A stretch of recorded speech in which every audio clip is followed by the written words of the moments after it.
I was standing in my backyard on a Tuesday morning when I heard someone screaming bloody murder from the street, and I knew instantly my peaceful life in Asheville, North Carolina, was about to get a whole lot more complicated.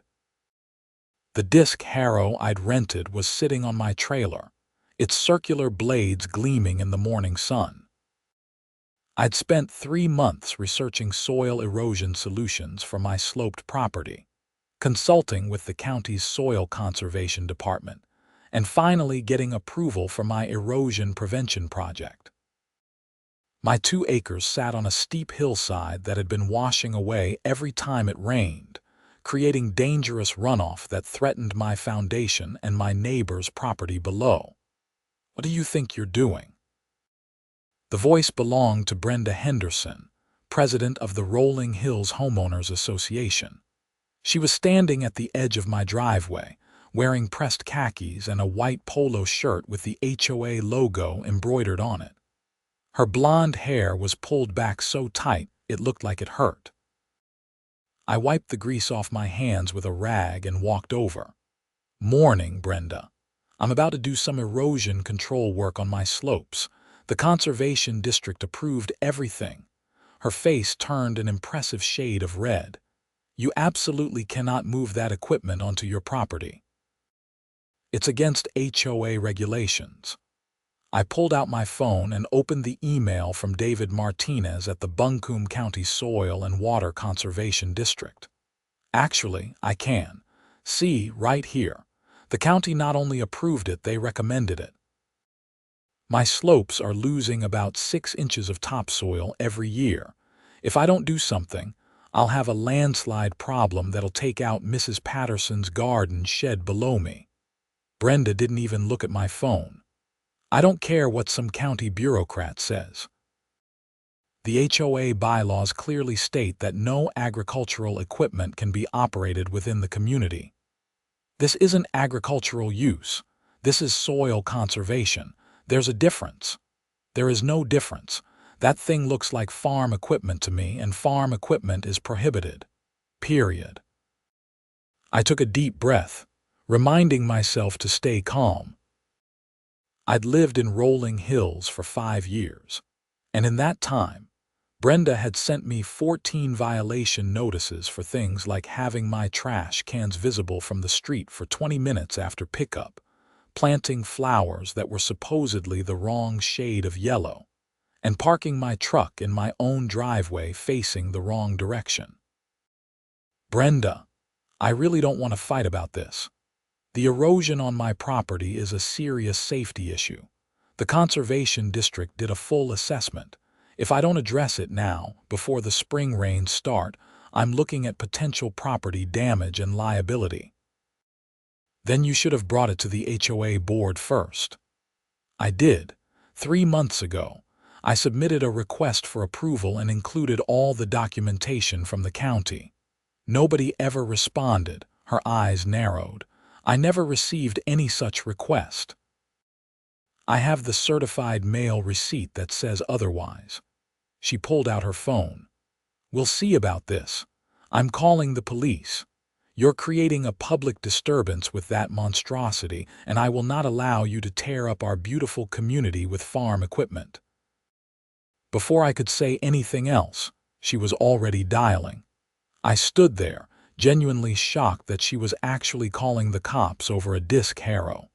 This was insane even by Brenda's standards. 10 minutes later, a Asheville Police Department cruiser pulled up. Officer Thompson stepped out, a young guy who looked like he'd rather be anywhere else. He glanced at the disc Harrow, then at me, then at Brenda, who was already speed walking toward him. "Officer, thank God you're here. This man is about to destroy our neighborhood with that industrial equipment. He's violating multiple HOA ordinances and creating a hazardous situation." Officer Thompson held up a hand. "Madam, let me talk to the property owner first. Sir, can you explain what's going on?" I walked him through everything.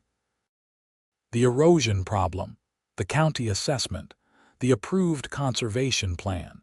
The disc harrowing process that would help me establish terraced vegetation to hold the soil in place. I showed him all my documentation on my phone, including photos of the erosion damage and the detailed plan from David Martinez. The officer studied the documents carefully. So the county conservation district is requiring you to do this work. Not requiring, but strongly recommending. They're classifying my slopes as high risk for erosion. I could face liability if the erosion causes damage to neighboring properties, and I haven't taken recommended preventive measures. He turned to Brenda. Madam, it sounds like he has proper authorization from the county. The county doesn't have jurisdiction over HOA matters. Our covenants clearly prohibit agricultural equipment and activities. He's in violation and I want him cited. Officer Thompson looked uncomfortable. Madam, this is a civil HOA matter, not a criminal issue. There's nothing here for me to cite. He's not breaking any laws. You'd need to pursue this through your HOA's enforcement procedures. Brenda's face went from red to purple. So you're just going to let him destroy the community? I'm saying this isn't a police matter. If you believe he's violating HOA rules, you need to follow your association's dispute resolution process. That might mean fines or ultimately a civil lawsuit, but it's not something law enforcement handles. I could see Brenda's jaw clenching. Fine, but you'll be hearing from our attorney. She pointed at me. And you will cease this activity immediately or face serious consequences. She stormed off to her Mercedes and peeled out of my driveway. Officer Thompson gave me an apologetic look. Sorry about that. HOA disputes are the worst. For what it's worth, your documentation looks solid. Just keep records of everything. Always do with her. After he left, I stood there for a minute trying to process what had just happened. Then I called David Martinez at the Conservation District. David, it's Derek Davidson. We might have a problem. I explained the situation while he listened quietly. When I finished, he let out a long sigh. Derek, I'm going to be straight with you. This happens more often than you'd think. HOAs and conservation requirements clash sometimes. But here's the thing. Soil conservation falls under state and federal jurisdiction. Your HOA can't actually stop you from implementing an approved erosion control plan. They can try, but they won't win if it goes to court. That's reassuring, but I really don't want to end up in court over this. I get it. Look, I'm going to come out there tomorrow morning with my supervisor, Beth Chen. We'll document everything and we'll have a conversation with your HOA board if necessary. The state takes soil conservation seriously, especially in mountain communities where erosion can lead to major problems. I appreciate that. I just want to fix my property before the next rainstorm. You and me both. Sit tight. Don't do any work until we come out tomorrow. I want to make sure we have everything documented properly in case this escalates. That night, I got an email from Brenda. It was a formal notice of violation, listing 6 separate infractions: unauthorized equipment storage, planned unauthorized land alteration, agricultural activity in a residential zone, creating a visual nuisance, disturbing community peace, and failing to obtain HOA approval for exterior modifications. The email stated I had 24 hours to remove the disc harrow or face a fine of $500 per day. I forwarded it to David and tried to get some sleep. The next morning, David and Beth showed up at 8. Beth was a woman in her 50s with steel gray hair and an air of someone who had dealt with way too much bureaucratic nonsense in her career. She took one look at my slopes and shook her head. How has this not slid already? Derek, you're sitting on a potential disaster here. That's what I've been trying to tell everyone. She pulled out some kind of measuring equipment and spent 30 minutes taking readings at various points on the slope. David took soil samples and photographed everything. When they were done, Beth's expression was grim. "Okay, here's the situation. Your slope stability is worse than the initial assessment indicated. The soil composition has more clay than we thought, and with your angle of decline, you're looking at a moderate to high risk of slope failure, especially with heavy rain. That's not just an erosion problem, that's a potential landslide." My stomach dropped. "Are you serious?" "Dead serious. I'm going to file an emergency conservation order. That gives you legal protection to implement immediate stabilization measures. Your HOA can complain all they want, but this overrides any covenant restrictions. We're talking about public safety now." David nodded. "I'm also going to coordinate with the county engineering department. They'll want to assess the risk to adjacent properties. Mrs. Patterson below you needs to be notified that there's a potential hazard." "This is so much bigger than I thought." Beth put a hand on my shoulder. "You did the right thing by calling us when you did. If you'd waited another year, we might be having a very different conversation." "Now, you said your HOA president called the cops yesterday." "Yeah. Officer Thompson came out. He said it was a civil matter." "He was right. But now we need to make contact with your HOA board and explain the situation formally. Can you set up a meeting?" I called Brenda. She picked up on the fourth ring. "What?" "Brenda, it's Derek. I have representatives from the Soil and Water Conservation District here. They need to speak with the HOA board about the erosion situation. It's become a safety issue that affects multiple properties." "I don't care if you have the governor there. You're in violation, and the board is proceeding with enforcement action." Beth gestured for the phone. I put it on speaker. "Miss Henderson, this is Beth Chen, District Conservationist with the Buncombe County Soil and Water Conservation District. I'm calling to inform you that we've issued an emergency conservation order for the property at 847 Ridge View Drive. This order supersedes any HOA restrictions and requires immediate implementation of slope stabilization measures to prevent potential landslide damage to adjacent properties." There was silence on the other end for a few seconds. "That doesn't sound legal." "It's completely legal under North Carolina General Statute 139, which governs soil and water conservation. I'm emailing you the official order right now, along with documentation of the hazard assessment. The property owner will begin approved conservation work within 48 hours. Any interference with this work would be obstruction of a lawful conservation order, which is a misdemeanor. You can't just override our community covenants. Miss Henderson, I'm not trying to override anything unnecessarily. But when there's a documented public safety hazard involving slope stability, state law is clear. Conservation requirements take precedence. I'd be happy to meet with your board to explain everything and show you the assessment data. The board meets next Wednesday at 7. That's 6 days from now. The work needs to begin immediately.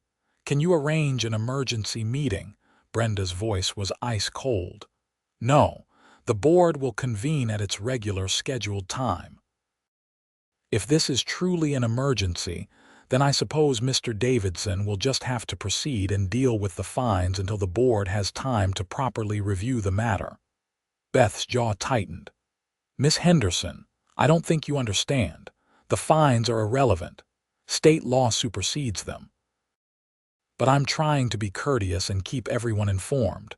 We can do this cooperatively, or we can do it with the county attorney's office involved. Your choice. Do what you have to do. We'll see you Wednesday." She hung up. David whistled. "She's a piece of work. You have no idea." Beth pulled out her laptop from her truck and started typing. "Okay, I'm documenting this conversation and forwarding everything to our legal counsel and the county attorney. Derek, you're clear to proceed with the work. I'm also going to have the county engineering department send someone out today to assess the risk to neighboring structures. This needs to be on record in case something happens. By noon, a county engineer named Robert Kim had arrived and was doing his own assessment. He brought ground-penetrating radar equipment and some kind of inclinometer to measure slope movement. After 2 hours of work, he confirmed Beth's assessment and added that there were signs of slow-moving soil creep that had probably been happening for years. "You need to stabilize this now," Robert told me. "I'm recommending the county send a notice to all downslope property owners about the potential hazard. It's standard procedure. And honestly, your HOA should be thanking you for addressing this, not fighting you." That afternoon, I started the work. I hooked the disc Harrow to my tractor and began the careful process of breaking up the compacted slope soil. The goal wasn't deep tilling. It was creating a roughened surface that would hold erosion control blankets and eventually support deep-rooted native plants.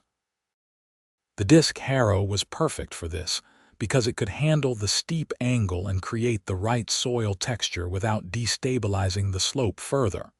I'd been working for about 2 hours when I saw Brenda's Mercedes pull up again. She got out with her phone already recording video.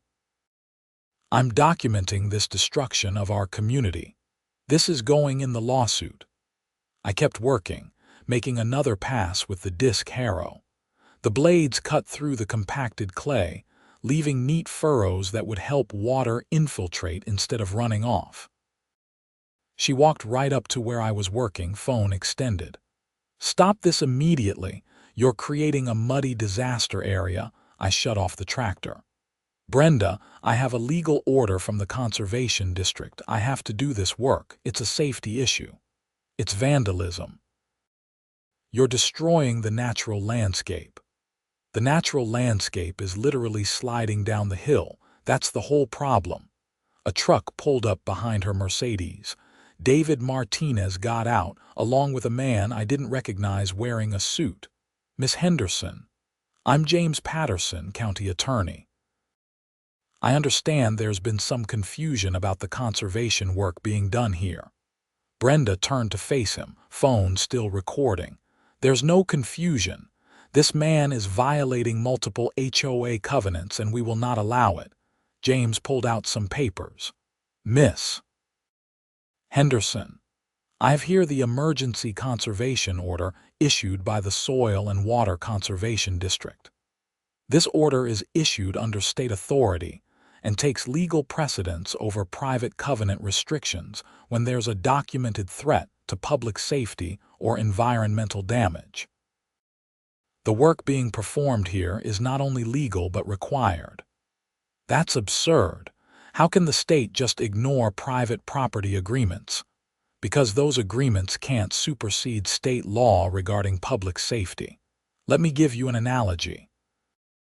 If there was a fire hazard on this property, the fire marshal could order remediation regardless of what the HOA covenants say. This is the same principle.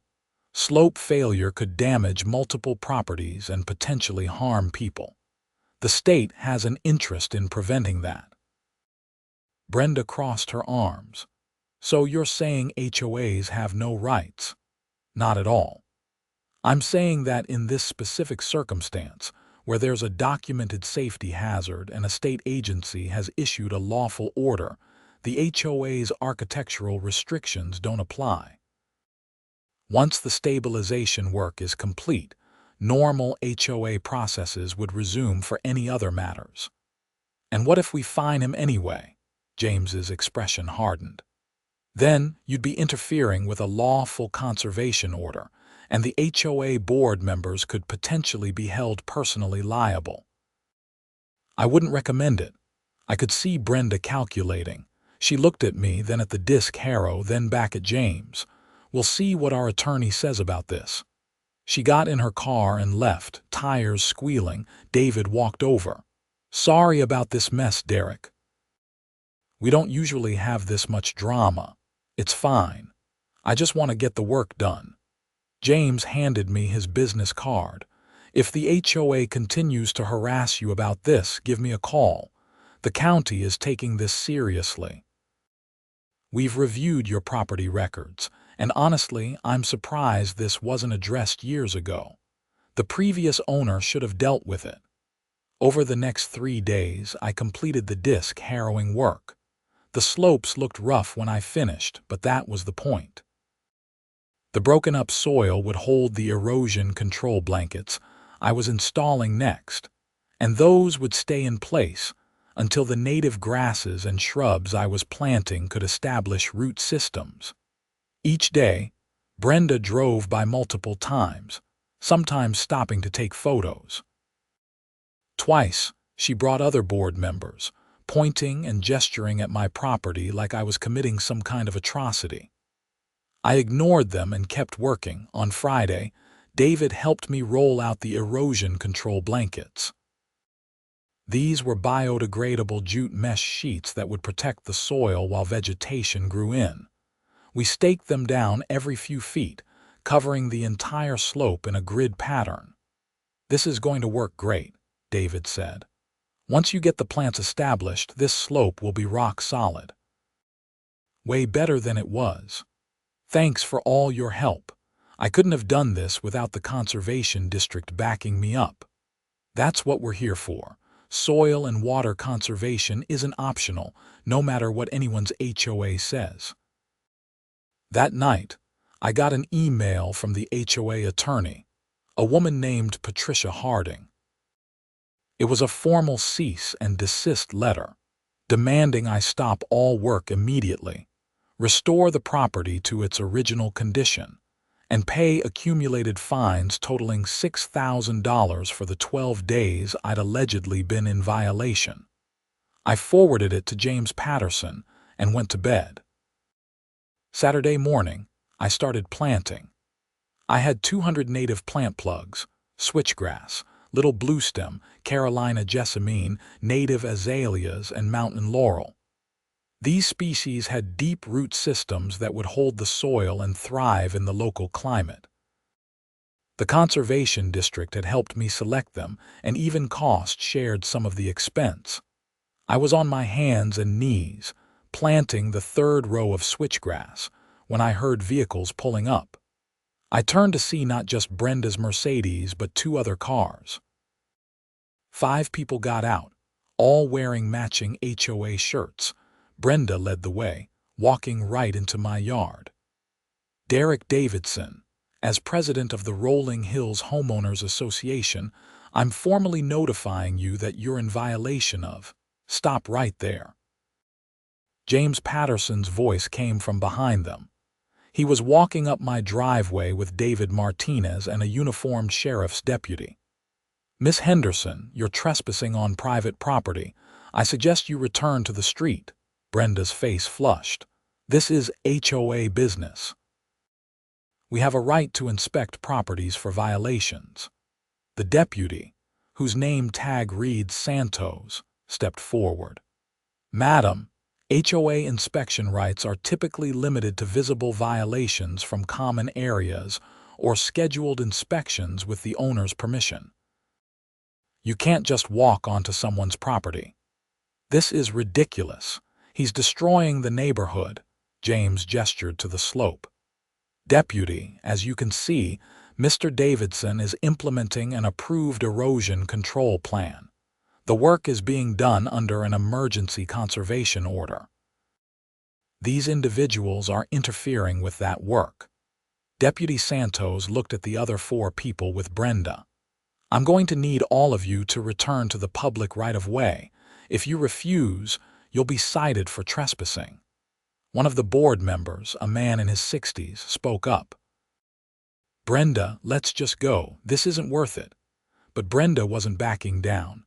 "No, I want an explanation for why this man gets to ignore all the rules everyone else has to follow. It's not fair." James pulled out a folder. "Miss Henderson, do you want to have this conversation here, or would you prefer to do it somewhere more private? Here is fine. Okay. The rules exist to maintain property values and community aesthetics. Nobody disputes that. But there are limits to what HOA covenants can regulate, and those limits are defined by state and federal law.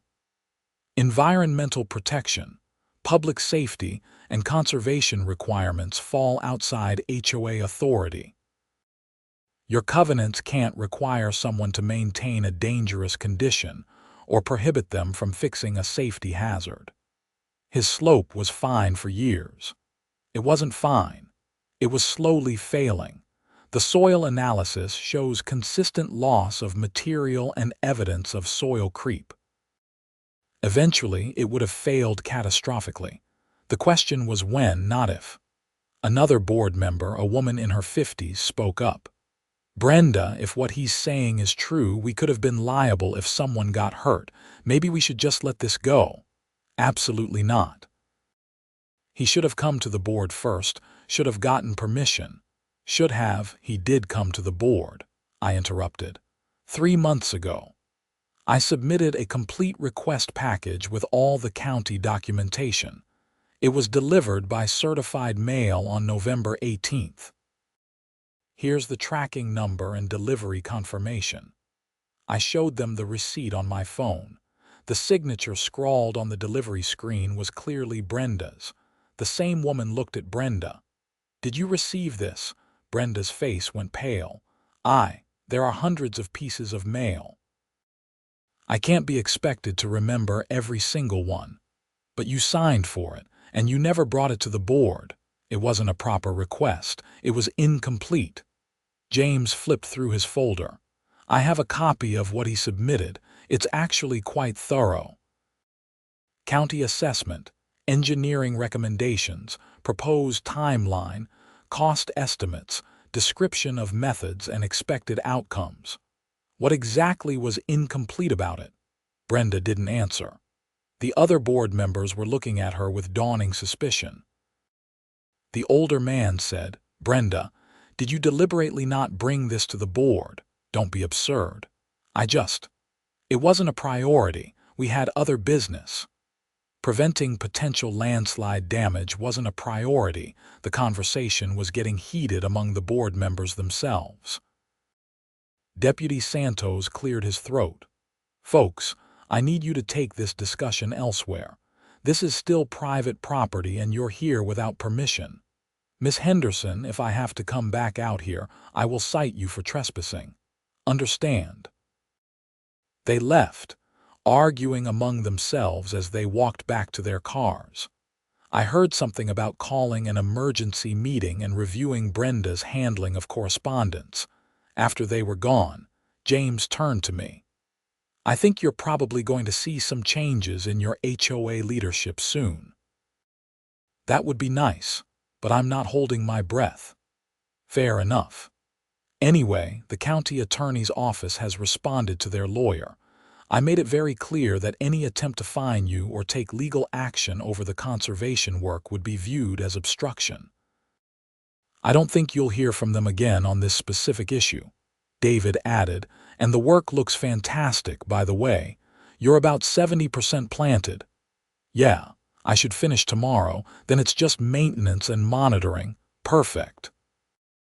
I'll come back out in 2 weeks to check on establishment. If everything looks good, we can file the completion report and close out the order. That evening, I got a surprising email. It was from the woman on the board who'd questioned Brenda, whose name turned out to be Margaret Foster. She apologized for the HOA's handling of the situation and said the board had voted that afternoon to put Brenda on administrative leave pending a review of her conduct. They were also going to review all correspondence from the past 6 months to see if there were other requests that had been mishandled. I wrote back thanking her and explaining I had no ill will toward the HOA as a whole, just wanted to do necessary work on my property. Sunday, I finished planting the last of the native species. My slope was now covered in erosion control blanket with rows of small plants poking through. It looked a bit industrial at the moment, but in a few months, it would be beautiful and, more importantly, stable.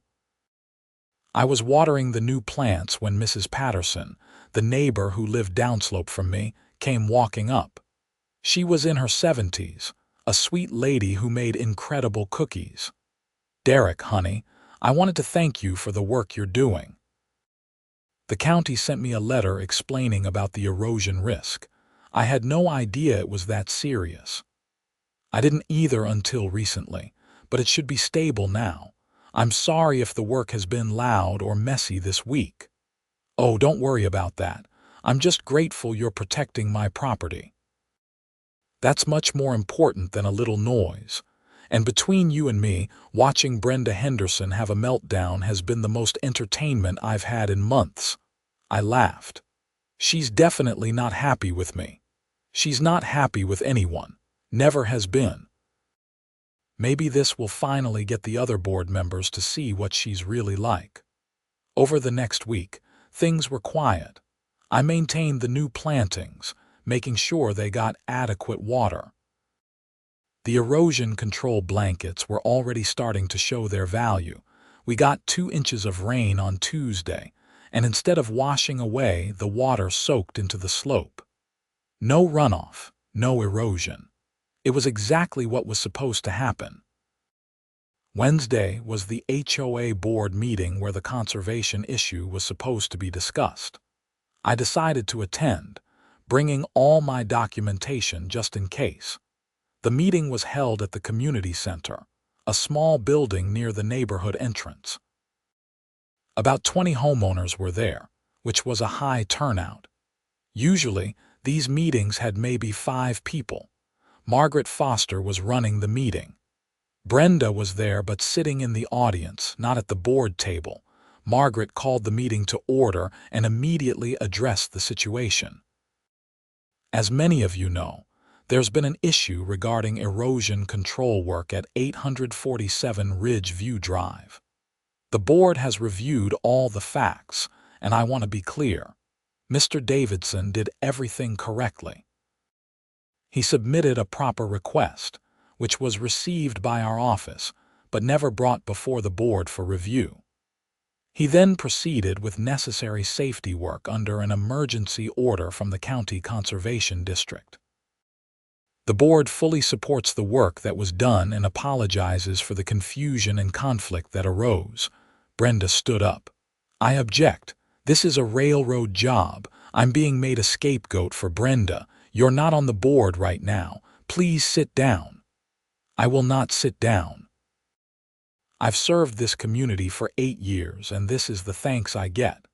Some newcomer decides to tear up his property, and suddenly I'm the villain."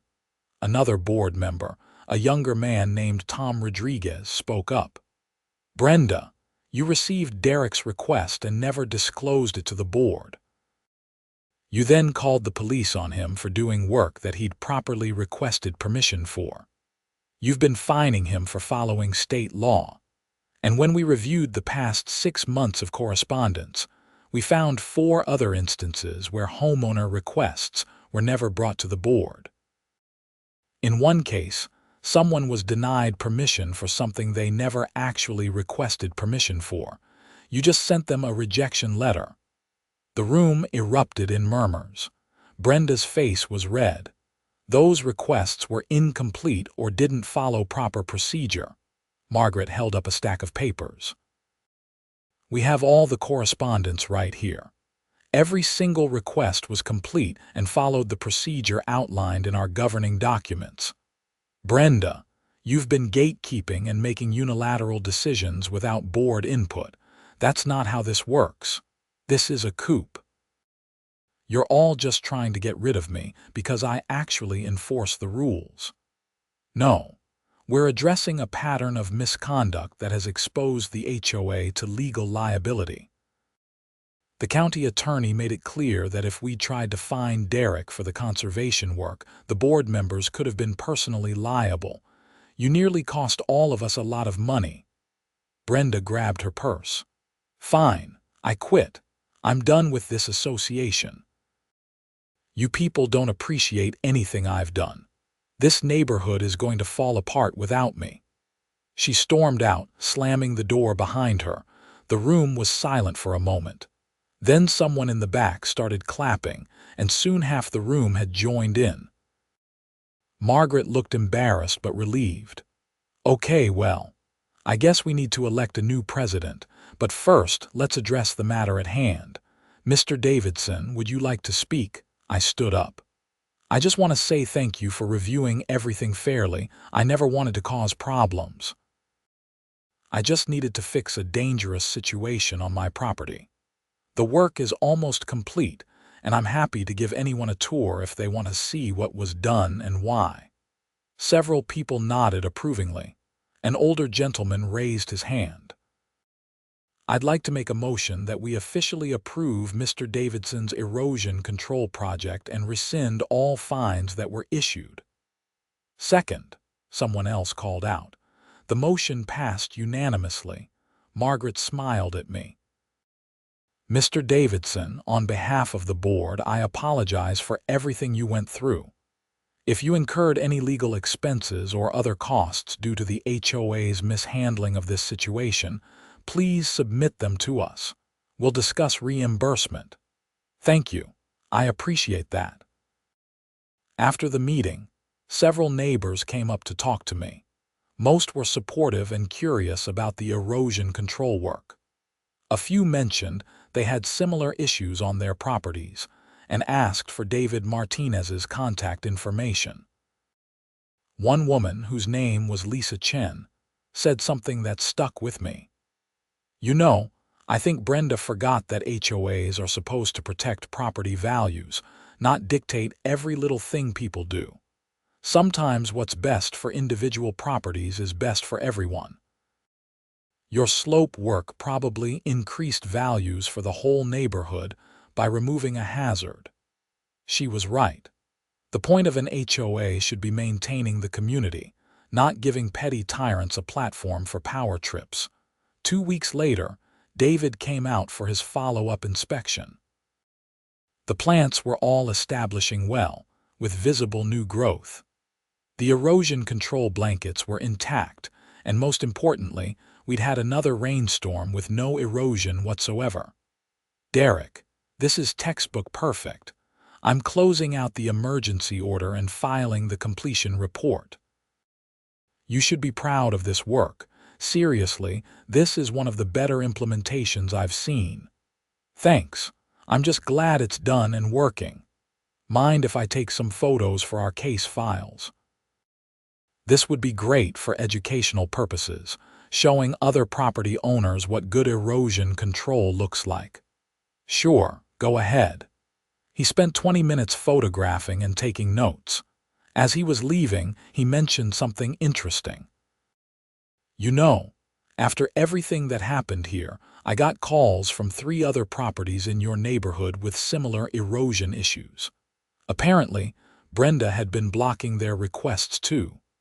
Now they're all getting proper assessments and planning their own projects." "You kind of started a mini movement," I laughed. "I just wanted to fix my yard. Sometimes that's all it takes." A month later, I got a letter from the new HOA board.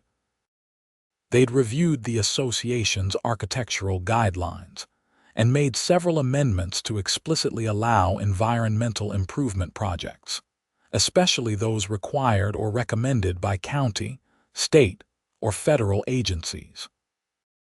They'd also implemented a new policy that all homeowner requests had to be reviewed by the full board within 30 days, with written explanations provided for any denials. Margaret Foster had been elected as the new president. Her first official act was to recognize several homeowners who'd done improvement projects that enhanced the community. I received a certificate thanking me for proactive property stewardship and erosion prevention efforts that benefit the entire Rolling Hills community. It was corny, but I appreciated the gesture. Spring came and my slope transformed. The native grasses grew thick and lush, their deep roots anchoring the soil. The azaleas and mountain laurel bloomed in vibrant pinks and whites. The Carolina jessamine added splashes of yellow. It was beautiful and it was functional.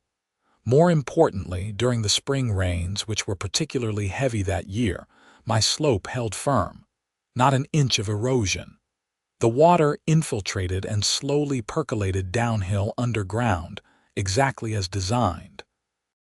Meanwhile, several other properties that hadn't done erosion control work suffered significant washouts. A couple of them had to do emergency repairs that cost far more than my project had. Mrs. Patterson sent me a thank you card with homemade cookies. "Your work saved my garden shed," she wrote. The county engineer told me that if your slope had failed during the big storm in April, the debris flow would have taken out my entire backyard. You're my hero.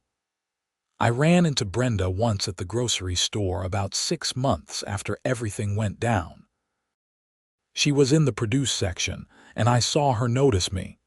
For a second, I thought she might say something, but she just turned and walked away. That was fine with me. The following fall, the Buncombe County Soil and Water Conservation District gave me an award for outstanding private land conservation at their annual meeting. David had nominated me, apparently. The award came with a small plaque and recognition in their newsletter. At the ceremony, Beth Chen, the district conservationist, gave a speech about the importance of private landowners taking responsibility for conservation and erosion control. She specifically mentioned my project as an example of how to do things right. Derek Davidson faced significant obstacles in implementing necessary conservation work on his property, she said. But he persisted, following the proper procedures, working with our office, and ultimately creating a model erosion control installation that's now being used as an educational example. His slope went from a hazard to an asset, and his work has inspired several other property owners to address similar issues. This is exactly the kind of private land stewardship we need more of. It was embarrassing but also gratifying. I'd just been trying to fix a problem on my property, and somehow it had become this bigger thing. After the ceremony, a reporter from the Asheville Citizen-Times came over. She was doing a story about erosion issues in mountain communities and wanted to interview me. "So I heard you had some trouble with your HOA over this project," she said. "That's understated. They called the cops on me for moving my disc Harrow." Her eyes lit up. "Really? Can you tell me about that?" I gave her the whole story. She took notes furiously, asked a lot of questions, and took photos of my slope. A week later, the article ran on the front page of the local section. Homeowners' erosion fight with HOA highlights conservation conflicts. The article was balanced and well-written. It explained the erosion problem, the conservation work, the HOA conflict, and the ultimate resolution. It quoted James Patterson, the county attorney, about the legal precedence of conservation requirements over HOA covenants. It quoted David Martinez about the importance of erosion control in mountain communities. And it quoted me about just wanting to protect my property and being surprised by the resistance. The article also mentioned Brenda, noting that she'd been removed from the HOA board after it was discovered she'd been mishandling homeowner requests. The reporter had tried to reach her for comment, but she declined. The story got picked up by a few other regional papers and even made it onto a local TV news segment. For about a week, I was the erosion control guy in my neighborhood. It was weird but not entirely unpleasant. The best part was that the publicity prompted the North Carolina HOA Commission, a state oversight body, to issue guidance clarifying that HOAs cannot prohibit or unreasonably restrict conservation work required or recommended by state conservation agencies. The guidance specifically referenced my case as an example of HOA overreach. Margaret Foster told me the guidance was being sent to every registered HOA in the state. You've literally changed policy, Derek. That's pretty amazing. I just wanted to fix my yard. I know. But sometimes the right thing done at the right time has bigger effects than you expect. 2 years after the whole mess started, I was sitting on my back deck, looking at my slope. The vegetation was fully established now, thick and healthy. You couldn't even see the erosion control blankets anymore. They'd fully biodegraded. The slope was stable, beautiful, and supporting a surprising amount of wildlife. I'd seen rabbits, groundhogs, various birds, and even a fox using it. The disc Harrow that had started all this was long since returned to the rental place. But I'd kept all the documentation from the project in a file, just in case. I'd also scanned everything and kept digital copies. You never knew when you might need to prove you'd done things right. My phone rang. It was David Martinez. "Hey Derek, I have a favor to ask. We're doing a workshop next month on residential erosion control, and I was wondering if you'd be willing to speak about your experience. Maybe let people tour your property as a field demonstration. Seriously." "Yeah. Your project has become kind of famous in conservation circles around here. People want to see it and hear the story directly from you." I thought about it. Public speaking wasn't really my thing, but if it helped other people address erosion problems without going through the nightmare I'd experienced, it was worth it. "Okay, I'll do it." "Great. I'll send you the details. And Derek, thanks. What you did mattered." After we hung up, I sat there thinking about the past 2 years. It had started with a simple problem: erosion on my slopes. I tried to fix it the right way, following all the procedures, getting proper approvals. And I'd run headfirst into petty bureaucracy and power-tripping HOA leadership. But I'd persisted. I'd stood up for what was right, backed by good science and proper authority. And in the end, not only did I fix my property, but I'd help change policies and inspire other people to address similar problems. The whole experience had taught me something important. Systems like HOAs exist for good reasons, but they can be corrupted by people who forget the purpose and focus on control for its own sake. When that happens, someone has to push back. Not by breaking rules or acting like a jerk, but by insisting that the rules themselves be reasonable and properly applied. I never wanted to be in conflict with my HOA. But when it came down to a choice between doing the right thing for my property and the environment versus blindly following someone's arbitrary interpretation of vague covenant language, the choice was clear. The disc Harrow incident, as I'd come to think of it, had been stressful and frustrating at the time. But looking back, I wouldn't change it. The slope was fixed, the neighborhood was safer, the HOA was better managed, and policies had been clarified at the state level. All from refusing to let someone tell me I couldn't prevent erosion on my own property. Mrs. Patterson came walking up my driveway, carrying a plate covered in foil. "Derek, I made lemon bars. Thought you might want some." "You're going to make me gain 50 pounds, Mrs. Patterson." She laughed. "That's the idea. You're too skinny. And I wanted to tell you my grandson is studying environmental science at NC State. I told him about what you did, and he's using your project as a case study in one of his classes. Something about conflict between private property rights and conservation mandates. That's cool. I'm glad something good came from all that mess. More than something good. You made a real difference, not just for your property or the neighborhood, but for a lot of people. That HOA policy change you triggered has helped dozens of homeowners across the state do necessary conservation work without harassment. David told me about it at the county meeting last month. I hadn't realized the impact had spread that far. It was humbling. Well, I had a lot of help. David, Beth, the county attorney's office, even Officer Thompson and Deputy Santos for handling things professionally. You also had backbone.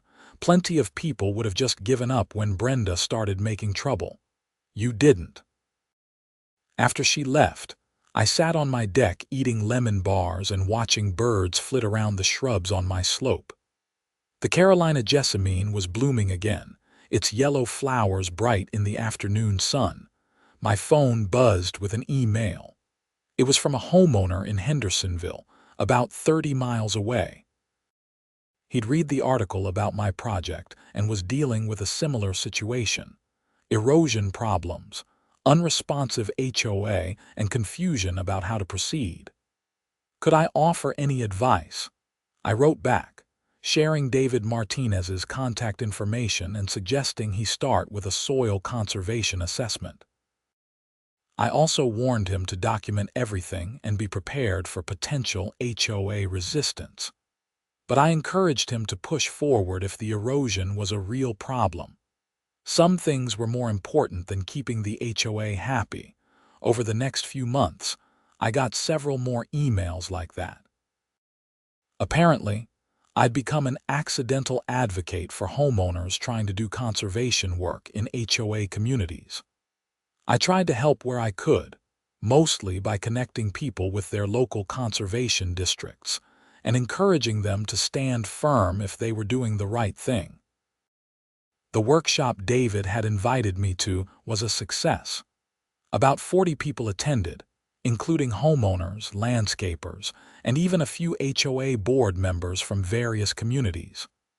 I told my story, showed lots of photos from before, during, and after the project, and answered questions. The most common question was, what do I do if my HOA says no? My answer was always the same. Make sure you're actually doing something that needs to be done. Get professional assessment from the county conservation district or a qualified engineer. Document the problem thoroughly. Then proceed through proper channels, keeping records of everything. If the HOA pushes back, don't give up. There are legal protections for necessary conservation work. Use them. One woman raised her hand. But what if you can't afford a legal fight? Most of the time, you won't need one. County and state conservation agencies have legal authority, and their orders supersede HOA covenants. In my case, once the county attorney got involved, the HOA backed down. They realized they couldn't win. Your local conservation district can be a powerful ally. After the presentation, several people came up to thank me and share their own HOA horror stories. It seemed like everyone had at least one tale of arbitrary enforcement or power-tripping board members. A man in his 40s shook my hand. I'm on my HOA board, and I want to apologize on behalf of reasonable board members everywhere. What happened to you shouldn't happen to anyone. HOAs are supposed to help communities, not make life miserable. I appreciate that, and for what it's worth, my HOA is much better now. New leadership made a huge difference. That's usually how it goes. One or two bad actors can poison the whole system, but most people on HOA boards are just trying to do the right thing. 3 years after the disc Harrow incident, my slope was a mature, stable ecosystem. The plants had filled in completely, and the erosion control blankets had long since decomposed and disappeared. Native wildlife had thoroughly colonized the area. I'd seen deer bedding down in the tall grasses, rabbits raising babies in the brush, and dozens of bird species using the shrubs and flowers. The slope that had once been a liability was now my favorite part of the property. On spring mornings, I'd sit on the deck with coffee and watch the birds. On summer evenings, the fireflies put on shows that were better than any fireworks. In fall, the native grasses turned beautiful shades of gold and bronze. Even in winter, the evergreen mountain laurels provided structure and interest. And through every rainstorm, every heavy downpour, every spring deluge, the slope held firm. No erosion, no runoff problems, no landslide risk. The conservation work had done exactly what it was supposed to do. The Rolling Hills HOA had continued to improve under Margaret Foster's leadership. She'd instituted transparency measures, regular communication with homeowners, and a focus on actual community improvement rather than petty enforcement. Violation notices were now rare and reserved for genuine problems, not minor aesthetic quibbles. Brenda Henderson had moved away about a year after everything happened. Rumor was she joined another HOA board in Florida. I felt sorry for those homeowners but figured they'd figure her out eventually. I never did get an apology from Brenda, but that was okay. The whole experience had taught me that some people will never admit they were wrong. What mattered was that the situation got resolved, the problems got fixed, and the systems improved. The disc Harrow, the piece of equipment that had sparked such controversy, had become something of a symbol for me. It represented the idea that sometimes you need to break up hard, compacted ground before you can build something better. That was true for soil, and it was true for systems and organizations. My property was better, the neighborhood was safer, local policies were clearer, and I'd learned a lot about standing up for what's right even when it's uncomfortable. That disc Harrow had done more than prevent erosion. It had harrowed through layers of bureaucratic nonsense and revealed what was underneath. The need for reasonable, science-based approaches to property management and community governance. Looking back, I was grateful for the whole experience, as frustrating as it had been at the time. It had forced me to become more knowledgeable about conservation, more assertive in dealing with unreasonable authority, and more connected to my community. I'd made friends in the conservation district, earned respect from neighbors, and even contributed to policy improvements that would help future homeowners. And my slopes, those steep, eroding hillsides that had started this whole journey, were now beautiful, stable, and thriving. The disc Harrow had moved across them just once, but that movement had set in motion changes that were still rippling outward years later. Sometimes the right tool at the right moment can change everything. In my case, that tool happened to be a disc Harrow, some scientific expertise, and the willingness to stand firm when someone tried to stop me from doing what needed to be done. The erosion was prevented. The slopes were stable. The community was better. And I'd learned that sometimes the most important thing you can do is simply refuse to accept unreasonable resistance to doing the right thing. Armed with facts, proper authority, and determination, even one person could make a difference. That disc Harrow moving across my slopes had moved more than just soil. It had moved policy, moved people, and moved a small corner of the world toward being a bit more reasonable and science-based. Not bad for a piece of farm equipment and a homeowner who just wanted to fix his yard.